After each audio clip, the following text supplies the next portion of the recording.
ఈ యొక్క రాత్రికాల సమయంలో మరి 2 దినాల కూడికలో దైవజనులు అజరాంకులు ఉండడం సంతోషం. కానీ అననుకూలత వల్ల దేవుని దాసులు ప్రయాణంలో ఉన్నారు. ఆ దాసుని కొరకు మనం ప్రార్థన చేద్దాం. ఈ రాత్రికాల సమయంలో దైవ వాక్యమును చదువుకుందాం. దేవుని వాక్యం వైపు మన మనస్సును కేంద్రీకరించుదాం. లూకాసు సువార్త 8వ అధ్యాయము 1-2 వచనాలు మనము చదువుకుందాం. లూకాసు సువార్త 8వ అధ్యాయము 1-2 వచనాలను మనము చదువుకుందాం.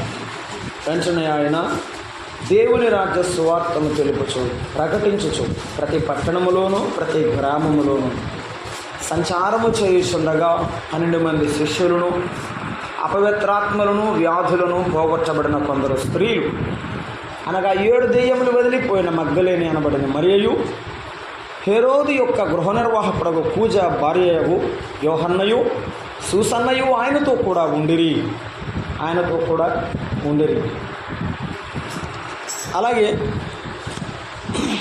మార్కు సువార్త 16వ అధ్యాయం 9వ వచనాన్ని కూడా చదువుకొని ప్రార్థన చేసుకుందాం.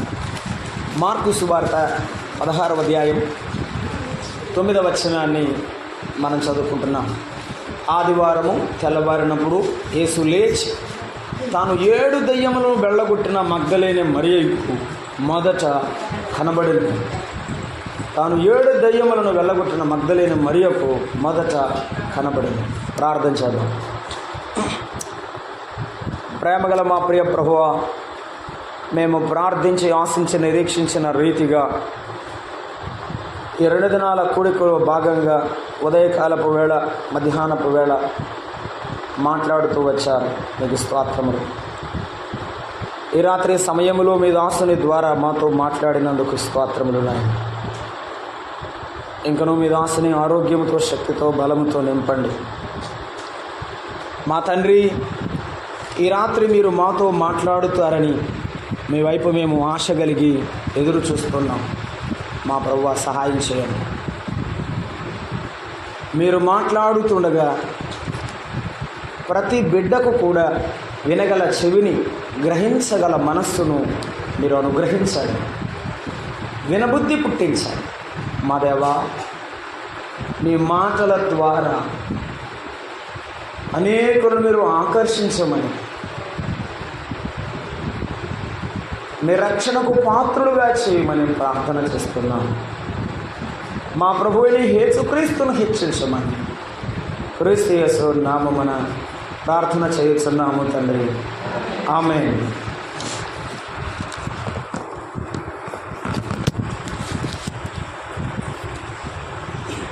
ఈ రాత్రి వేళ మనము 2 భాగాలలో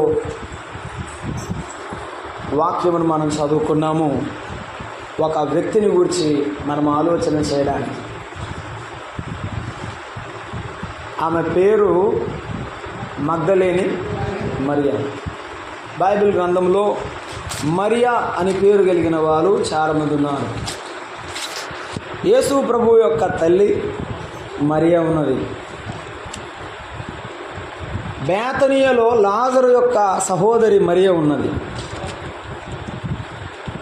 మార్కు అని మారు పేరు గల యోహాను తల్లి మరియ ఉన్నది. జాన్ మార్క్ అంటారు. యాకోబు తల్లి మరియ ఉన్నది. రోమాపత్రిక చదివేటప్పుడు మనకు అర్థమవుతుంది. రోమాలో ఒక మరియ ఉన్నది. ఇందా మనం చదువుకున్నాం క్లియోపా అని. ఆ సంబంధించిన మరియ ఉన్నది. మనం చదువుకున్న మరియ ఎవరంటే మగ్దలేని మరియ. ఏ వ్యక్తి జీవితంలోనైనా ఏమున్నది చెప్పుకోవడానికి గర్వకారణం? మానవ జీవితం అంతా మట్టే కదా అన్నాడు. కానీ మన మానవ జీవితంలో జీవిస్తూ ఉండగా జరిగేటువంటి ప్రతి సందర్భంలో వారి యొక్క ఔన్నత్యం, వారి విలువ తెలుస్తుంది. అందరూ జన్మిస్తారండి, వారు కొంతకాలం జీవించి లోకాన్ని విడిచిపెడతారు, వాస్తవమే. కానీ వారు ఎలా జీవించారు, వారి జీవితం అనేకుల మీద ఎటువంటి ముద్ర వేసింది అనేది చాలా ప్రాముఖ్యమైన సంగతి. కొంతమంది చెప్తారు, మా అమ్మ వల్ల మేము ఇలా ఉన్నాము అని చెప్పేవారు, మా తండ్రి వల్ల మేము ఇలాగూ జీవించామని చెప్పేవారు. ఎందుకంటే ఆ తండ్రి యొక్క జీవితపు విలువ ఆ పిల్లల మీద ప్రభావాన్ని చూపిస్తుంది. ఆ తల్లి యొక్క విలువ ఆ బిడ్డల మీద ప్రభావాన్ని చూపించడం ద్వారా వారి జీవితాలు ఆ రీతిగా తల్లిదండ్రుల వల్లే వికసించినవి అని లోకంలో వారు చెప్పుట కద్దు.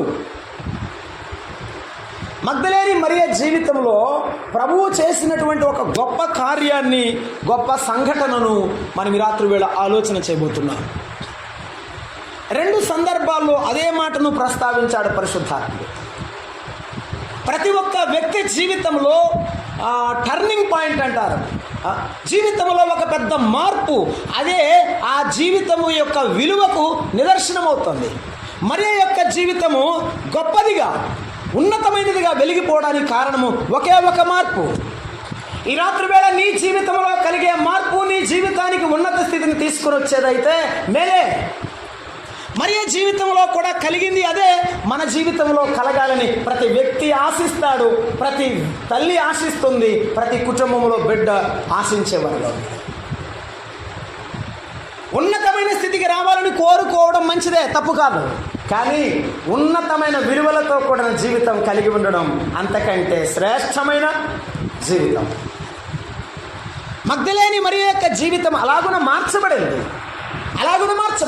ఈ రాత్రి వేళ మగ్దలేని మరియ యొక్క జీవితంలో ఒకే ఒక మాట మనం ధ్యానం చేయబోయే ముందు ప్రభు నిన్ను నన్ను అడుగుతున్న మాట ఏమిటంటే, నీ జీవితం మారిందా?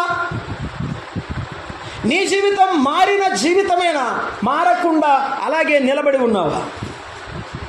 మగ్దలేని యొక్క మరియ జీవితం మార్చబడిన తరువాత ఆమె జీవితం సువాసనకరంగా, అనేకులకు మేలుకరంగా, అనేకులకు దీవెనకరంగా ఉన్నది. ఎంతకాలం ఈ లోకములో జీవించినా నీ జీవితం నడక మారకపోతే, ఆలోచన మారకపోతే, బుద్ధి మారకపోతే, నీ చూపు మారకపోతే, నీ జీవితంలో ఏ మార్పు కలుగకపోతే నీ జీవితంలో నీవు పొందేది శూన్యం. అదే ఈ బైబిల్ యొక్క సారాంశం, సత్యం అదే. అయితే మార్చేవాడు యేసు ప్రభు అని బైబిల్ చెప్తున్నది. మగ్దలేని మరియను గురించి 2 మాటలు మనం ఒకే మాటను 2 సందర్భాల్లో చదువుకున్నాం. అదేమిటంటే, చదువుతారా మరొకసారి? లూకాసు వార్త 8వ అధ్యాయము 2వ వచనంలో మనం ఆ మాట చదువుకున్నాము. లూకాసు వార్త 8వ అధ్యాయము 2వ వచనంలో ఆ మాట చదువుకున్నాం. ఏమనంటే, 12 మంది శిష్యులను అపవిత్రాత్మలను వ్యాధులను పోగొట్టబడిన కొందరు స్త్రీలు అన్నారు. అనగా అని ప్రస్తావిస్తూ మొదటగా చెప్పాడు. అందరూ ఉన్నారు కానీ ఈమె చాలా విశేషమైనది. 7 దయ్యములను వదిలిపోయిన మగ్దలేని అనబడిన మరియా అని చెప్పాడు. ఏమున్నాయి ఆమె దగ్గర? 1 2 7 బైబిల్ గ్రంథంలో 7 అంటే సంపూర్ణమైనది అని అర్థం. 7 ఏ గుర్తు? సంపూర్ణం, పరిపూర్ణంగా దయ్యంతో నింపబడింది. ఏం ఖాళీ లేదు. మాటైనా, ఆలోచనైనా, చూపైనా, నడకైనా ఏమిటో అపవిత్రాత్మతో నింపబడిన జీవితం మరియ జీవితం. మరియ జీవితం అదే. ఆ ఒక్క మాటలో మనం ఏమర్థం చేసుకుంటాం? దయ్యము పట్టినటువంటిది. 7 దయ్యములు వదిలిపోయిన అన్నాడు 8వ అధ్యాయం 2వ వచనంలో. వదిలిపోయిన అని చెప్పాడు. ఈ దయ్యములు పట్టిన ఆమె పరిస్థితి ఎటువంటిది? ఈ దయ్యములు పట్టిన వాడు ఎటువంటి వాడు అయి ఉంటాడు? దయ్యం పట్టిన వాళ్ళు మామూలుగానే ఉంటారు కదా, తలకాయ బాగా ఊపుతున్నారు. ఎలా ఉంటారమ్మా? ఒక మాట చదువుదాం బైబిల్ గ్రంథంలో.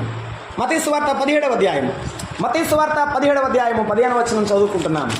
మత్తయి సువార్త 17వ అధ్యాయము 15వ వచనం. వాడు 15వ వచనంలో 17వ అధ్యాయము 15వ వచనం. ప్రభువా నా కుమారుని కరుణింపుము. వాడు చాంద్ర రోగి అయి ఏమన్నాడు? కాదు వాళ్ళ నాన్న ఏమన్నాడు? ప్రభు దగ్గరికి వచ్చి తండ్రి ఏమన్నాడు? అయ్యా నా కుమారుడు చాంద్ర రోగం అంటే మూర్ఛ రోగంతో బాధపడుతున్నాడు అన్నాడు. అగ్నిలోను నీళ్ళలోను పడుతున్నా అన్నాడు. ఆగండి, అద్దరితో అయిపోలేదు. 18 వచ్చిన చదవండి. 18 వచ్చిన అంతటి యేసు అరే వాళ్ళ నాన్న ఏమన్నాడు? మూర్ఛ రోగం వచ్చి మా వాడు అగ్నిలో నీళ్ళలో అప్పుడప్పుడు పడిపోతున్నాడండి అన్నాడు. కానీ యేసు ప్రభు రాగానే ఏం తెలిసింది? అది రోగంగా దెయ్యమని తెలిసింది. దెయ్యం పట్టినోడు ఎట్లుంటాడంటే మనుషులకు మంచివాళ్ళలాగా కనపడతాడు పైకి. అది దాని అర్థం. అసలు ప్రభు వస్తే కానీ స్వరూపం బయటపడదు. తండ్రికి ఎలా కనపడ్డాడు? మూర్ఛ రోగ వ్యాధులకు వస్తువులా కనపడ్డాడు. కానీ యేసు ప్రభు రాగానే ఏం కనపడ్డాడు? వాళ్ళు దెయ్యం ఉందని కనపడ్డాడు. లోకంలో ఉన్న దయ్యం పట్టిన వారి గురించి మాట్లాడటం లేదు రాత్రి వేళ ప్రభు. సాతానుతో నింపబడిన వాడు సాతాను కళ్ళవలే, సాతాను నడకవలే జీవించేవాడు ప్రజలకు మంచివాడుగా కనపడతాడు. కానీ వాని జీవితం అంతా పాపమే, వాని జీవితం అంతా దెయ్యమే. ఈ మారని వాడి జీవితం అట్లే ఉండాలి. మా అబ్బాయి అంత మంచోడో అంట తల్లి. ఓ 2 గంటలు ఒక్క కొడుకుని ఇంట్లోనే వదిలిపెట్టి తొలిపెడితే తెలుస్తుంది. వాడిని ఒంటరికి వదిలిపెడితే వాడు అసలు రూపం రాంగులని బయటపడుతుంది. యేసుప్రభు వారితో చెప్తున్నాడు, నా కుమారుడు చాంద్ర రోగంతో బాధపడుతున్నాడు అంటే యేసుప్రభు అక్కడికి వచ్చి ఆ దయ్యమును గద్దింపగా అన్నాడండి. ఏం చేస్తుంది వాడిని? అది తరచుగా నీళ్ళలో అగ్నిలో దాని పని ఏంటి? పడేయటమే. ఎంతటి వాడినైనా సరే ఆ దయ్యం పని ఏమిటి? పడవేయటమే. పాపం యొక్క నేచర్ ఏంటో తెలుసా? స్వభావం ఏంటో తెలుసా? ఏ వ్యక్తినైనా ఎంతటి బలమున్న వాడినైనా ఏం చేయాలి? పడేయడమే.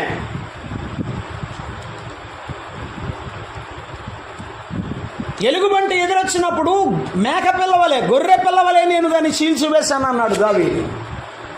సింహం ఎదురొచ్చినప్పుడు దాన్ని మేక పిల్లవలే నేను చీల్చివేశాను అన్నాడు. కానీ పాపం ఎదురొచ్చినప్పుడు దాన్ని ఎదిరించలేక పడిపోయిన వాడుగా ఉన్నాడు. ఆనాడు వారి పరిస్థితి కాదు, ఈనాడు ప్రతి మానవుని పరిస్థితి ఇదే. సాతాను చేత పడవేయబడుతున్నారు, దయ్యము చేత, అపవాది చేత, అపత్రాత్మ చేత పడవేయబడుతున్నారు. వాడు అనేకులను పడదోస్తున్నాడు, కుటుంబాలను కూల్చివేస్తున్నాడు, ఎవరి బిడ్డల జీవితాన్ని నాశనమే చేస్తున్నాడు. తెలియక అనేక మంది పాడైపోతున్నారు. అనేక మంది తమ జీవితాలను అపవాదికి అప్పగించుకొని పాడు చేసుకుంటున్నారు. అంతా పాడైపోయిన తర్వాత కూలిపోతూ ఎవరికి చెప్పుకోలేక ఇళ్లలో అలాగే నిలబడిపోతున్నారు. ఈ రాత్రి ప్రభు నిన్ను చూసి పిలుస్తున్నాడు. అమ్మా, నిన్ను చూసి పిలుస్తున్నాడు. అయ్యా, నీ జీవితం సాతాను చేత పడవేయబడిందా? తప్పిపోయినాను, తరలి తిరిగి నాను, దొడ్డి నుండి వేరై హద్దు మీరినాను.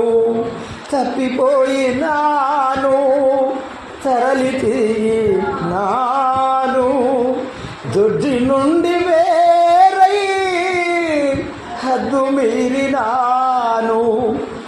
లేదు నీదు స్వరము నిన్ను ఎరుగనైతే, లేదు నాకు గమ్యం ఎరుగనైతే మార్గం. ఒక్క మాట చాలు, ఒక్క మాట చాలు, ఒక్క మాట చాలు ప్రభు, ఒక్క మాట చాలు ప్రభు. నాతో నీవు మాట్లాడినచో నే బ్రతికేదను ప్రభు, నే బ్రతికేదను ప్రభు. గాజా గేటుని ఎత్తిపడవేసిన వాడు, పాపములో పడద్రోయబడి తిరుగులు విసురువాడుగా బలాన్ని పోగొట్టుకొని ఎవరు లేక గుడ్డివాడై తిరుగులాడుచు. ఒకసారి నీవు మాట్లాడితే నాకు బలం వస్తుంది, ఒకసారి నీవు సహాయం చేస్తే నేను బలము తెచ్చుకుంటాను, ఈ బ్రతుకులో నుంచి బయటపడతాను, ఈ ముఖ్యమైన జీవితాన్ని బయటకు వస్తాను. ఒకసారి నన్ను కనికరించు దేవా, నన్ను క్షమించి నన్ను పైకి తీసుకురా ప్రభు అని కేకలు వేస్తున్నాడు. దుఃఖంతో కన్నీటితో అక్కడే నిలబడి ఏడుస్తున్నాడు. పరలోకమున తండ్రి చూసి, సంసోను నా కుమారుడా, నీవు బలమైన వాడవు పోగొట్టుకున్నావని ప్రభువారు మరలా తిరిగి బలం ఇచ్చాడు. దయచేసి ఒక్కసారి నన్ను క్షమించు ప్రభువా, ఈ ఒక్కసారి నీవు నన్ను క్షమించి పైకి లేకపోతే నేను బయటికి వస్తానని ఏడ్చాడు. ప్రభు మరలా తిరిగి పైకి లే. ఈ రాత్రి నీవు పడిపోయావేమో, నీవెక్కడ పడిపోయావో నాకు తెలియదు, నీవెక్కడ పాపములో అలాగున్నావు, ఈ కూరుకుపోయావో నాకు తెలియదు. కానీ యేసయ్య నిన్ను పిలుస్తున్నాడు, బయటికి రా, దాన్ని విడిచిపెట్టిరా. సంసోన్ని పైకి లేపినట్టు నేను లేపుతాడు, దావీదును పైకి లేపినట్టు లేపుతాడు. 40వ కీర్తన మొదటి వచనం మనం ఎందరం ఎరుగుదుము, యెహోవా కొరకు నేను సహనముతో కనిపెట్టుకుంటుని ఆయన జిగట గల దొంగ ఊబిలో నుండి నన్ను పైకి, ఆ ఊబి నిన్ను పైకి లేపదు. ఈ ప్రపంచం చూసి నిన్ను ఎగతాళి చేస్తుంది, ఈ ప్రపంచం నిన్ను చూసి హేళన చేస్తుంది, కానీ నిన్నెప్పుడు పైకి లేపదు, నిన్నెవరు పైకి లేపరు. అన్నదమ్ములు అక్క చెల్లెళ్ళు చూసేవారే కానీ ఎవరు పైకి చెయ్యి అందించేవారు ఉండరు. పరాత్పరుడైన దేవుడు చేయిస్తున్నాడు. ఈ రాత్రి అయినా ఆయన చెయ్యి పట్టుకుని పైకి లెగుస్తావా? ఆయన మాట విని, ప్రభువా నేను ఎప్పుడు ఈ పాపాన్ని చెయ్యను, నేను ఎప్పుడు ఈ యొక్క అపరాధములో పడిపోను, నన్ను క్షమించమని అడుగుతావా? ఆ దయ్యము పట్టిన మగ్దలేని మరియా ప్రభు యొద్దకు వచ్చింది. ప్రభు ఆమెలో ఉన్న దయ్యాలన్నీ వెదరగొట్టడానికి ఇష్టపడుతున్నాడు. ఎందుకంటే ఆమె దెయ్యము చేత పడద్రోయబడింది. ఆమె దెయ్యము చేత, ఆ అపవిత్రాత్మ చేత పూర్తిగా ఎంతో వేదన చెందుతూ ఉంది. నువ్వు పడద్రోయబడిన స్థితిలో నుంచి పైకి లేవు. ప్రభు నిన్ను కనికరిస్తాడు, ప్రభు నీకు గొప్ప సహాయం చేయబడి ఉంటాడు. మార్కు సువార్త 2వ లక్షణాన్ని మనం చూస్తున్నాం. మార్కు సువార్త 9వ అధ్యాయము 18వ వచనం. మార్కు సువార్త 9వ అధ్యాయము 18వ వచనం.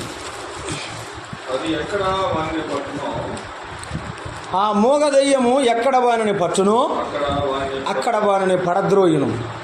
అప్పుడు వాడు నురుగు కార్చుకొని పండ్లు కొరుకుకొని మూర్ఛిల్లును అన్నాడు.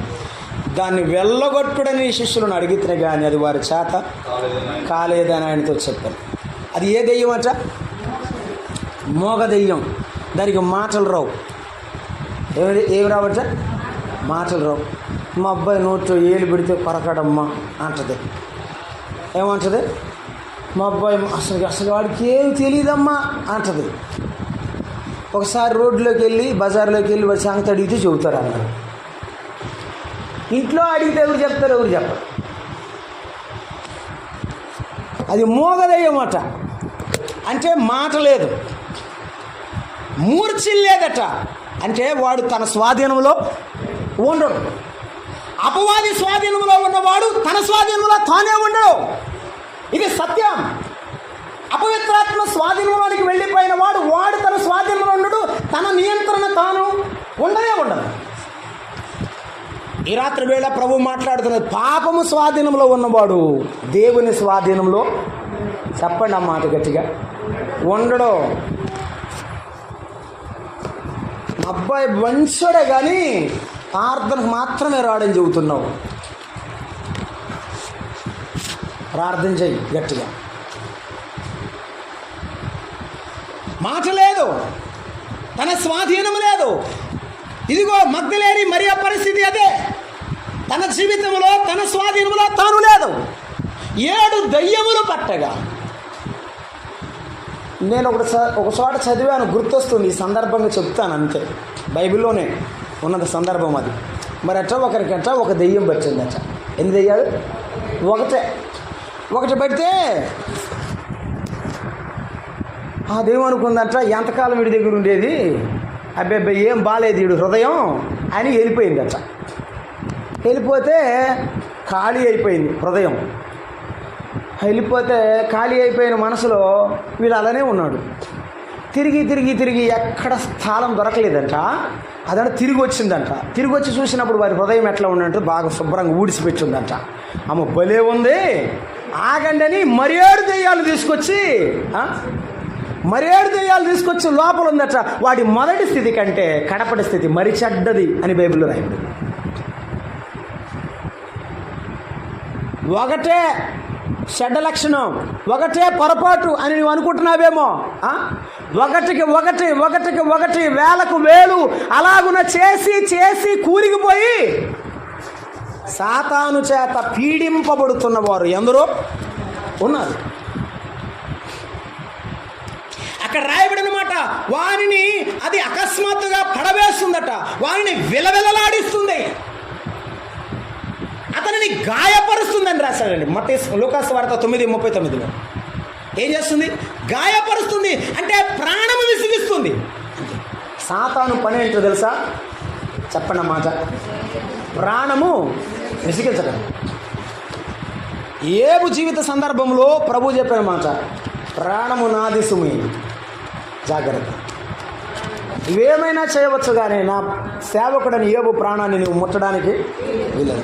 ఈనాడు మతి మానవుని యొక్క ప్రాణాన్ని విసిగిస్తున్నది సాతాను తంత్రాలే. సాతాను తంత్రాలే విసిగిస్తున్నాయి. అది ఏం చేస్తుందో తెలుసా? దయ్యము అది పీడించున్నది. ఏం చేసేదట? పీడించేదంతే. ఏమని పీడిస్తుంది? అది చెయ్యి నీ జీవితం బాగుంటుంది, ఇది చెయ్యి నీ జీవితం బాగుంటుంది, రా ప్రపంచం చాలా అందంగా ఉందని పీడిస్తుంటుంది, అది ఆకర్షిస్తుంటుంది. అలాగూ మరులు గల్పబడిన మనస్సాక్షి కలిగిన వాడు ఏమవుతాడు?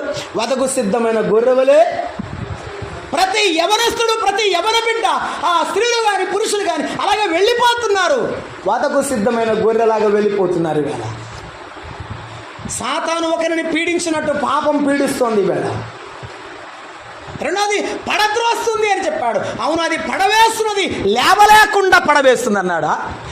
పాతాళమును గురించి మాట్లాడుతూ సామెతల గ్రంథంలో అది పడవేసిన వారు అనేకులు అన్నాడు. ఎంతమంది? ఒకళ్ళ ఇద్దరా?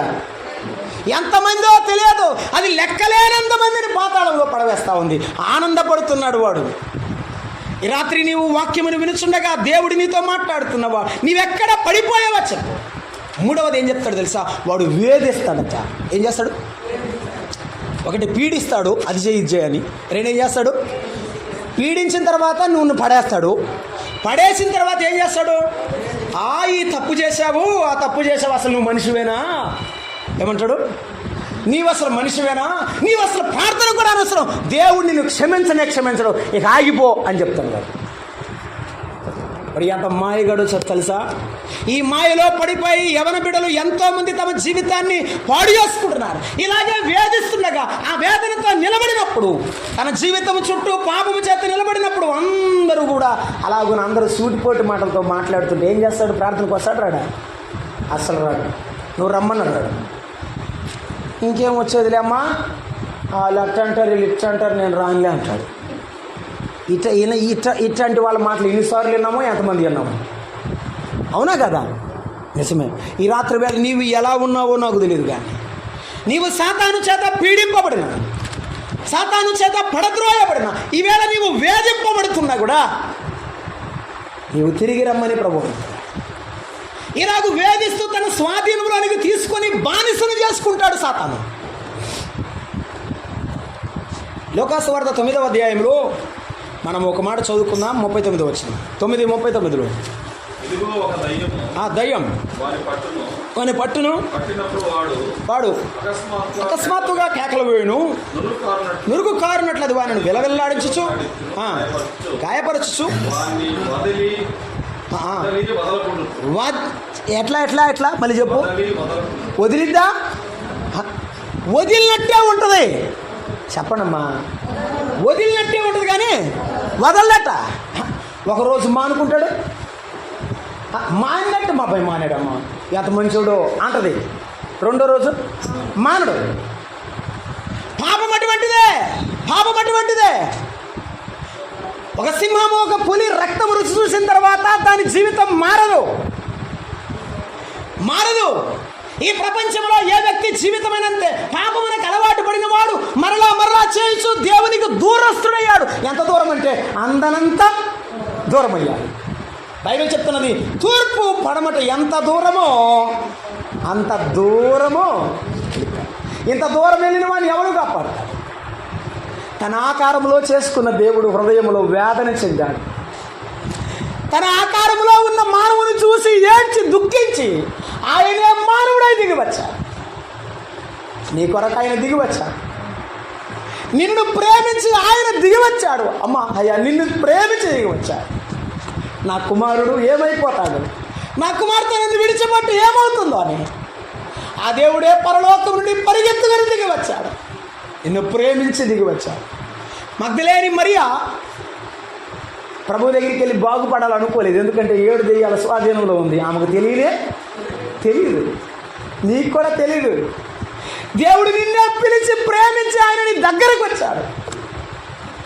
నీ జీవితాన్ని మార్చడానికి వచ్చాడు. మగ్దలేని మరియ యొక్క జీవితాన్ని మార్చాడు.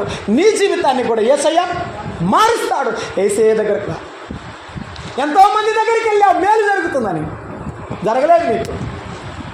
ఎంతోమంది దగ్గరికి వెళ్ళావు నీ జీవితాన్ని, నీ కుటుంబాన్ని మార్చివేస్తాడని, మార్చలేదు ఎవరు కూడా. ఈ రాత్రి మార్చే దేవుడు పిలుస్తున్నాడు. ప్రపంచంలో అనేకులను మార్చిన యేసయ్య పిలుస్తున్నాడు. నేను నీ కొరకు దిగివచ్చానని యేసయ్య పిలుస్తున్నాడు. ఆ దయ్యములకు ఆజ్ఞాపించగా అది వారిని విడిచిపోయానని బైబిల్లో రాయబడి ఉంది. ఏమైంది దయ్యానికి ఆజ్ఞాపిస్తే? కానీ మానవ జీవితంలో ఉన్న పాపానికి ఆయన ఆజ్ఞాపించలేదు.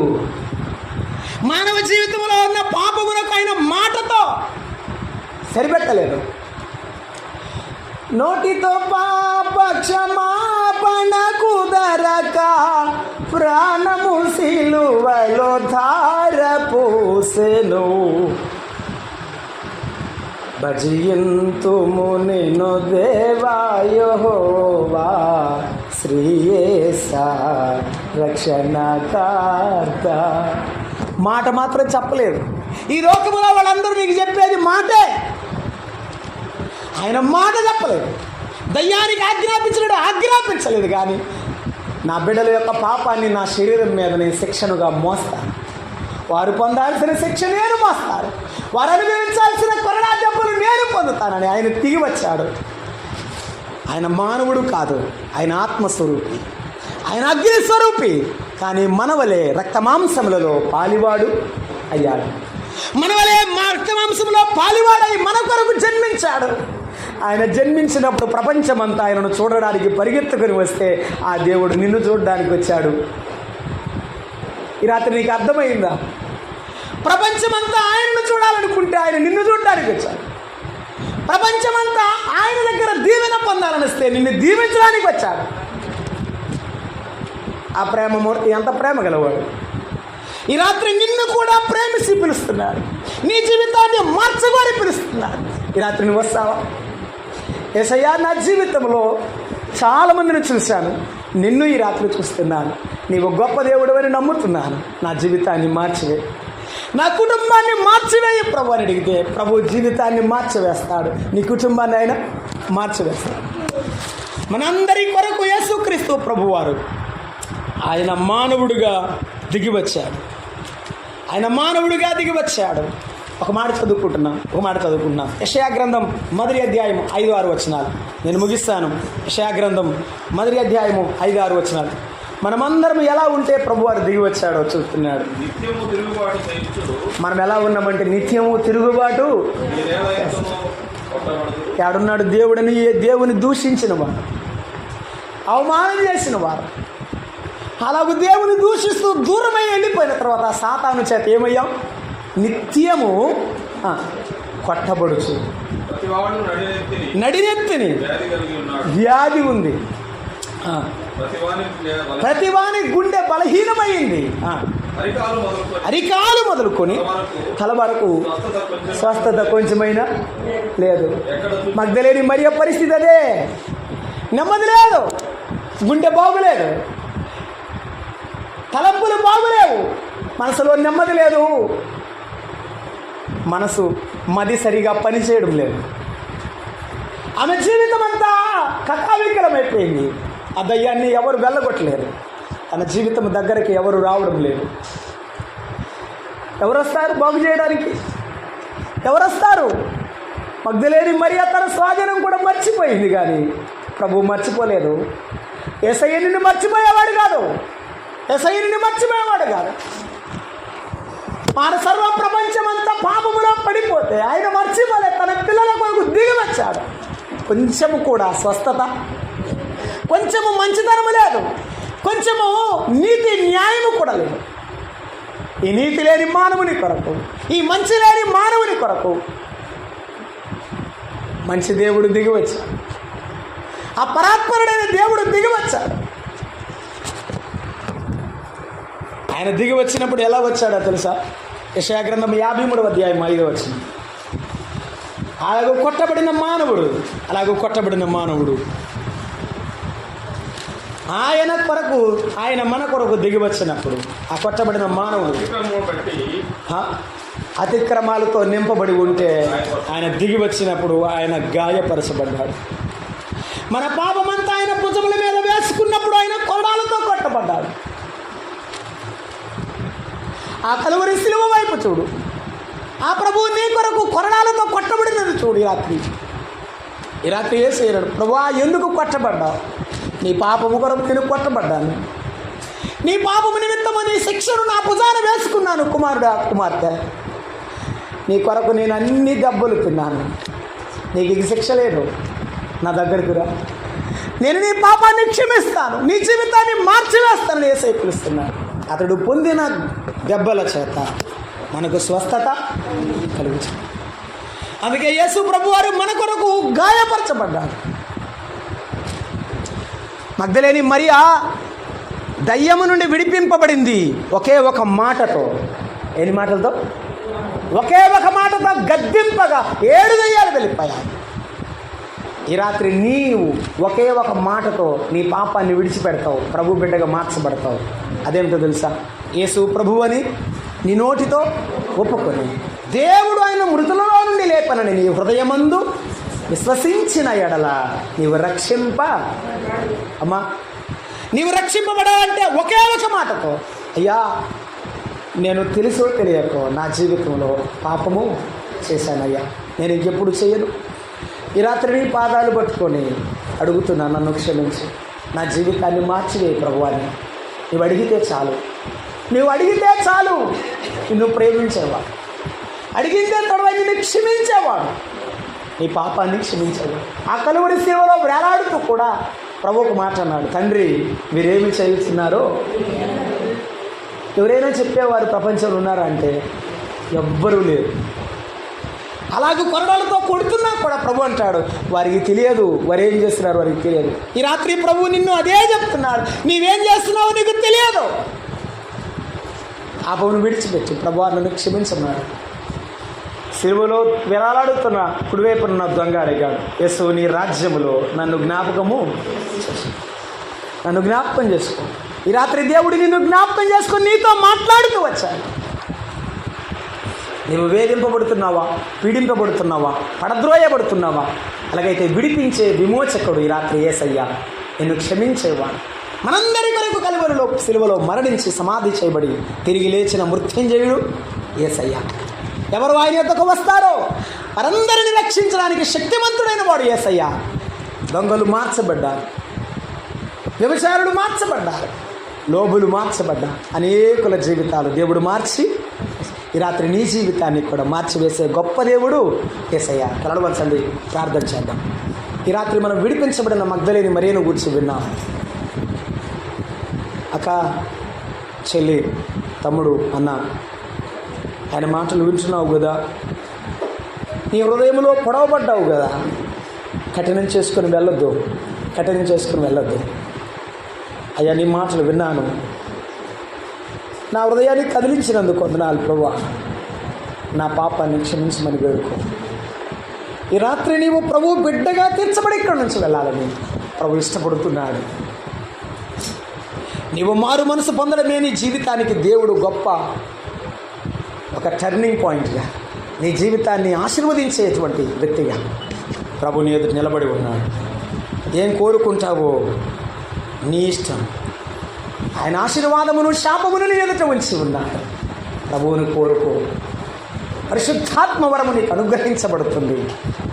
పరలోక రాజ్యానికి వారసుడు కాగలవు. అలాగే ఉండుటకు ప్రభువు ప్రతి బిడ్డకు తన కృపను అనుగ్రహించునుగాక. ప్రేమగల తండ్రి, స్తోత్రారుడు అనే దేవా మీకు స్తోత్రము. మగ్దలేని మరియా పీడింపబడిన, వేధింపబడిన, పడద్రోయబడిన, ఎన్నో వేదనలకు గురైన మీ వద్దకు వచ్చినప్పుడు మారిపోయి గొప్పగా మార్చివేశావు నాయన. నీవు మార్చడానికి మేము కారణం ఎప్పటికీ కాదు, నీవే కారణం అయ్యా. నీ వందనాలు. నీవు మార్చే దేవుడు, మమ్మల్ని మార్చావు. నీలాంటి దేవుడు మాకు ఎక్కడ దొరుకుతాడు? మా ప్రభువా నీకు వందనాలు. ఈ రాత్రి అందరూ బిడ్డలు పాపములో నిలబడి తమ జీవితాలు పాడు చేసుకుంటున్నారు. వారిని మార్చండి. మారు మనసును, పశ్చాత్తాపమును కలిగించండి. పాపమును గుర్చి, నీతిని గుర్చి ఒప్పింప చేయండి. మా ప్రభువా మీ నామమునకు మహిమ తెచ్చుకోమని, రేపటి కూడికల కొరకై మమ్మల్ని సిద్ధపరచుమని క్రీస్తు యేసు నామమున వేడుకొనుచున్నాము తండ్రి. ఆమేన్. ప్రభునందు ప్రియులారా, ఎవరైతే ఇప్పటివరకు యేసు ప్రభువుని నమ్ముకోలేదో ఈ రాత్రే ప్రభువుని నమ్ముకోండి. అలా నమ్ముకోవాలని ఇష్టపడేవారు ఈ కూడిక అయిన తర్వాత వస్తే దేవుని దాసులు మేము కలిసి ప్రార్థించి ప్రభువుకు అప్పగిస్తాం. ప్రభువు నమ్ముకోకుండా దాటి వెళ్ళొద్దు. ఈ రాత్రి వెళితే తర్వాత నీది కాదేమో ఆలోచన చేయండి. ప్రకటన విని వెళ్ళాలని ప్రేమతో మనది.